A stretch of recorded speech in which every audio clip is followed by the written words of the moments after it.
Hello guys, स्वागत है मेरे चैनल डैशिंग एक्सप्लेन पे। तो दोस्तों, हमारे इस सीरीज की शुरुआत होता है एक पैरामोडियल वर्ल्ड से, जहाँ पे एक पैरामोडियल बीइंग बैठ के हेवनली अर्थ गेट को प्रोटेक्ट कर रहा होता है। जहाँ पे तभी कोई उस पर एक एरो से अटैक कर देता है, लेकिन वो बंदा उस एरो को अपने सिर्फ दाहिने हाथों से ही साइड कर देता है। तो हम देखते हैं वहाँ पे 3 डेमन एम्परर अपेयर होता है, जो आने के बाद तुरंत ही उस पर अटैक करने के लिए तैयार होते हुए कहता है, फैंग यू, तुम यहाँ पे 10,000 सालों से बैठ के इस हेवनली अर्थ गेट को गार्ड कर रहे हो, लेकिन आज हम तीनों मिलके तुम्हें मार डालेंगे और उसके बाद इस हेवनली अर्थ गेट को भी ओपन कर लेंगे।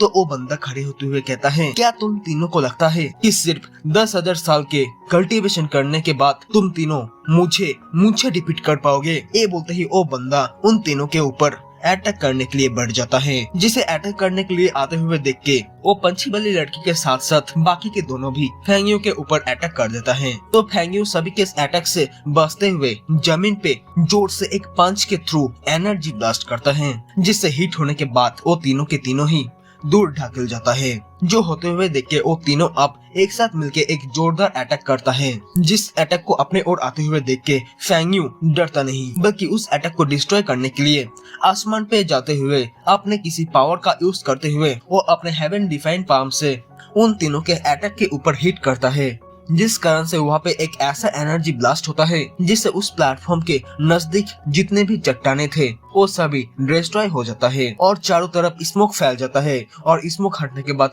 हमें देखने को मिलता है उस एनर्जी ब्लास्ट के चपेट में आके तो वो बड़ा सा हेवनली गेट भी पूरी तरह से डिस्ट्रॉय हो चुका है। अपने सामने अर्थ गेट के डिस्ट्रॉय वाली मंजर देख के तो उन तीनों के होश ही उड़ जाता है। और इसके बाद सीन शिफ्ट होता है और हमें एक इमोर्टल वर्ल्ड के सेक्ट का सीन दिखाया जाता है, जहाँ पे हम एक मोटा डिसाइपल को देखते हैं जो अपने फेलो डिसाइपल को कह रहा होता है, सिस्टर मिनियर, एक बार देखो तो सही, लगता है जुयुन माउंटेन पे कोई लड़का चढ़ाई कर रहा है, लेकिन वो तो एक मॉर्टल है, वो कैसे उस माउंटेन पे चढ़ाई कर रहा है? तो हम उस लड़के को देखते हैं जो बहुत ही जोश में उस पहाड़ पे चढ़ रहा होता है।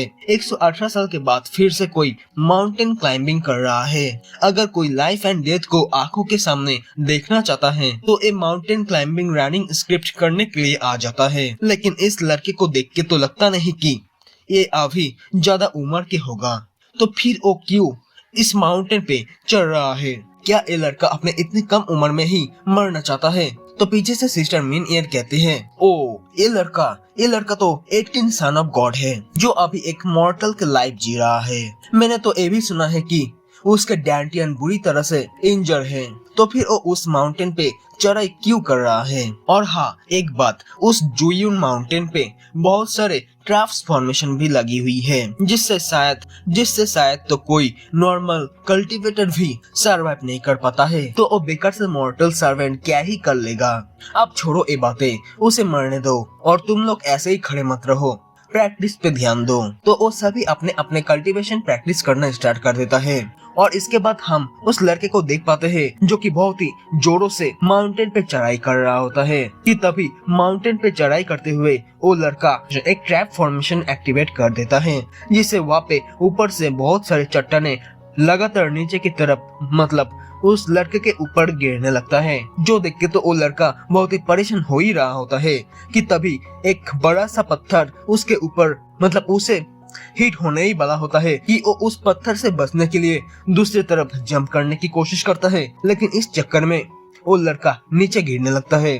तो वो अपने आप को कंट्रोल करते हुए उस माउंटेन को अपने हाथों से पकड़ने की कोशिश करता है, जिस कारण से उसके हाथ बहुत ही ब्रूटली इंजर हो जाता है। लेकिन फिर भी वो नहीं रुकता, बल्कि वो पहले के मुकाबले ज्यादा एनर्जी के साथ उस माउंटेन पे चढ़ने लगता है। तो वो ऐसे ही चढ़ते हुए बहुत ही ऊपर से आ जाता है और एक लंबी सी छलांग और बहुत ही संघर्ष के बाद फाइनली वो उस माउंटेन पे पहुंचने में कामयाब रहता है। और इसी के साथ ही वो ट्रैप्स फॉर्मेशन भी बंद हो जाता है और ये होते हुए देख के वो लड़का वही पर ही लेट जाता है कि तभी एक डिंग डोंग के साथ ही कोई कहता है, होस्ट फाइनली अपने सक्सेसफुली जुयुन माउंटेन पीक के टॉप में चढ़ाई करने में सक्षम रहे। और हमें पता चलता है कि उसके पास तो एक सिस्टम भी है कि तभी वो प्लेस बदलने लगता है। तो वो लड़का हमें बताने लगता है, मेरा नाम किंशु है, 3 दिन पहले मैं एक्सीडेंटली इस वांजाई नाम के इस सिस्टम को अवेकन कर लिया था और आज मैं पहली बार इस सिस्टम के द्वारा दिए गए टास्क कंप्लीट कर पाया। इनहुआन सेक्ट के सबसे ज्यादा हाईएस्ट माउंटेन पीक जुयुन माउंटेन को आज मैं फाइनली चढ़ ही लिया। तो वो सिस्टम फिर से कॉन्ग्रेचुलेशन करते हुए कहता है, कॉन्ग्रेचुलेशन होस्ट, आपने हमारे फर्स्ट टास्क को कंप्लीट किया है, तो इसलिए आपको रिवॉर्ड के तौर पे सुप्रीम डैंटियन मिलता है जिसमें स्पिरिचुअल एनर्जी कभी भी नहीं खत्म होगा। इवन तो इसे पाने के लिए एंशिएंट एम्पायर भी आपस में लड़ते हुए मरने के लिए भी तैयार है। तो उस सुप्रीम डैंटियन हेवन एंड अर्थ के नीचे आने के साथ ही दुनिया के हर चीजों से एनर्जी निकल के उस डैंटियन की ओर जाते हुए एब्सॉर्ब होने लगता है। जो फिनोमेना देख के दूर से सेक्ट के सभी डिसाइपल बहुत ही हैरानी के साथ कहने लगता है, ये जुयुन माउंटेन पीक पे इतने सारे स्पिरिचुअल एनर्जी कैसे और क्यों ही गैदर हो रहा है? क्या यहाँ पे कोई नेचुरल डिजास्टर आने वाला है? सुबह के टाइम पे तो वो लड़का 18 सन ऑफ गॉड उस माउंटेन की चढ़ाई कर रहा था। क्या ऐसा हो सकता है कि ये फिनोमेना उसके रिलेटेड है? तो पीछे से सिस्टर मीनियर कहती है, क्या पता ऐसा हो भी सकता है। जो भी हो, जैसा भी हो, है तो वो लड़का किन फैटियन का बेटा, लेकिन तुम ऐसा मत सोचो कि वो बाकी के सन ऑफ गॉड के बराबर भी कर सकता है। वो कच्चा था, है और हमेशा रहेगा भी। तो इसके बाद हमें हमारे इस सीरीज के मेन कैरेक्टर मतलब हीरो किनशु को दिखाया जाता है, जहाँ पे उस डैंटियन के अंदर बहुत सारे earth and heaven energy absorb होने के बाद वो डैंटियन सीधा किनशु के बॉडी के अंदर घुस जाता है। तो उस डैंटियन को पाके किनशु बहुत ही खुश होता है, जो हंसते हुए कहता है, अब ए सुप्रीम डैंटियन मुझसे बिलोंग करेगा। अब मेरे पास एक ऐसा डैंटियन है जिससे मेरे बॉडी में स्पिरिचुअल एनर्जी कभी भी नहीं खत्म होगा।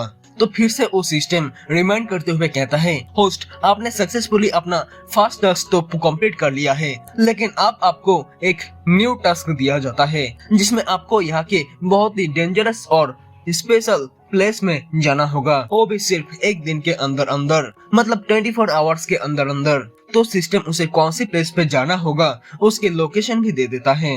जो टास्क पाने के बाद किनशु बहुत ही ज्यादा खुश होते हुए कहता है, वाओ, अब क्या मुझे एक और रिवॉर्ड मिलेगा? ये तो बहुत ही अच्छी न्यूज है।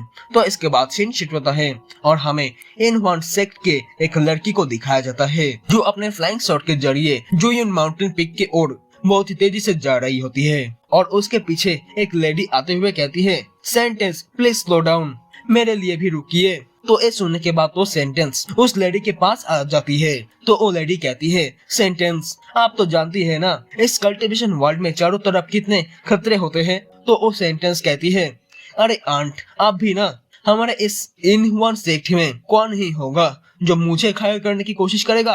वैसे भी मैं अभी उस माउंटेन पीक के ओ वाला फिनोमेना देखने के बाद बहुत ही क्यूरियस हूँ। तो इसके बाद हम उस माउंटेन पे किनशु को देखते हैं जो अभी वो कैसे माउंटेन से नीचे उतरेगा यही सोच ही रहा होता है कि तभी वहाँ पे सेंटेंस पहुँच जाती है, जो आते ही किनशु को हाई करते हुए कहती है, बहुत दिन बाद मिल रहे हैं, वैसे कैसे हो आप? तो उससे देख के किनशु उसके पास आते हुए कहता है, अरे सेंटेंस याओची, आप यहाँ पे क्या कर रहे हो? तो वो कहती है, अरे मैं तो बस यहाँ पे जो अभी कुछ टाइम पहले हेवन एंड अर्थ के एनर्जी से जो फिनोमिना हुआ था वही देखने के लिए आई थी। क्या तुम्हें इसके बारे में कुछ पता है कि यहाँ पे थोड़ी देर पहले क्या हुआ था? तो इस पर किनशु कहता है, हाँ, मैं जब इस माउंटेन पे आया था ना, तब मैंने कुछ सीनियर मास्टरों को देखा था जो आपस में शायद कोई टेक्निक का प्रैक्टिस कर रहा था और उसी वजह से शायद से वो अद्भुत फिनोमिना तैयार हुआ था। मैं सेंटेंस याओची, आप यहाँ पे सही वक्त पर आए। क्या आप मेरे ऊपर एक फेवर कर सकते हो? असल में मुझे ना नीचे जाना है और मैं जा नहीं पा रहा हूँ, तो क्या आप मुझे आपके साथ एक छोटा सा राइड दे सकते हो? तो ये सुनते ही बहुत ही गुस्से में वो लेडी किनशु को कहती है, कमीने लड़के, तेरी हिम्मत कैसे हो गई हमारे सेंटेंस को राइड देने के लिए पूछने की? वो सेंटेंस है सेंटेंस, क्या तू भूल गया है? तो इस पर सेंटेंस कहती है, आंट, शांत हो जाइए, वो तो सिर्फ मुझसे एक रिक्वेस्ट ही किया है। वैसे भी 18 सन ऑफ गॉड के कल्टीवेशन बहुत ही लो है। ठीक है 18 सन ऑफ गॉड, मैं तुम्हारी ये मदद जरूर करूंगा, तुम मेरे साथ आ सकते हो। तो ये सुनने के बाद किनशु के खुशी का कोई ठिकाना ही नहीं रहता है, जो देर न करते हुए सीधा जंप करके सेंटेंस के शॉट पे जाके खड़ा हो जाता है। लेकिन जंप करने की वजह से उसका बैलेंस बिगड़ जाता है और वो सेंटेंस के ऊपर ही गिर जाता है। तो किंशु अपने आप को संभालते हुए सही से बैठ के सेंटेंस को सॉरी बोलता है। तो इससे सेंटेंस तो थोड़ी शर्माने लग गया था, लेकिन ये देखने के बाद वो लेडी किंशु के गले पे अपने शॉर्ट टांगते हुए कहता है, कमीने तेरी हिम्मत कैसे हो गई सेंटेंस को छूने की। तो किंशु कहता है, अरे मैडम जी प्लीज मुझे माफ कर देना, लेकिन ये तो बस एक मिसअंडरस्टैंडिंग ही था, क्योंकि मेरे कल्टीवेशन अभी बहुत ही लो है ना, इसलिए मैं ठीक से खड़ा नहीं हो पाया था। क्यों मैंने सही कहा ना सेंटेंस। तो वो भी कहती है, हाँ हाँ ठीक है। तो सेंटेंस के बात सुनने के बाद तो लेडी किंशु के गले से अपने शॉर्ट हटवा के कहती है, ठीक है, जबकि 18 डिफेंस सन कल्टीवेशन नहीं कर सकता है तो फिर वो तो यूजलेस हुआ ना, जबकि हमारा 18 डिफेंस सन एक यूजलेस पर्सन है, तो अब मुझे भी शांत हो जाना चाहिए। तो इसके बाद वो तीनों शॉर्ट पे उठते हुए कहीं जाने लगती है। तो जाते हुए किंशु सेंटेंस याओची को सबल करते हुए कहता है, वैसे सेंटेंस याओची, मुझे नहीं लगता है कि आप आज सिर्फ यहाँ पे इस फिनोमिना को विजिट करने के लिए आए। मुझे तो लगता है आप कहीं पे जाना चाहते हो और इसलिए ही आप बाहर निकले। क्यों मैंने सही कहा ना। तो इस पर सेंटेंस भी कहती है, हाँ डिफेंसन ये सच है, मैं सेक्ट से बाहर निकला क्योंकि आपके ब्रदर 11 डिफेंसन ने मुझे यूनिया स्टोन कार्विंग देखने के लिए इनवाइट किया है। तो ये सुनते ही किंशु बहुत ही बोले तो बहुत ही हैरान होकर कहता है, क्या सेंटेंस आप भी वही पर ही जा रहे हो जहाँ मैं जाने वाला था, क्या कोइंसिडेंस है। तो क्या वहाँ पे हम साथ में चल सकते हैं। तो इस पर सेंटेंस याओची भी मान जाती है, लेकिन किंशु के हरकत देख के साइड से उस लेडी को किंशु के ऊपर बहुत ही गुस्सा आ रहा होता है। तो इसके बाद सीन शिफ्ट होता है और हमें यूनिया स्टोन कार्विंग प्लेटफॉर्म के सीन दिखाया जाता है।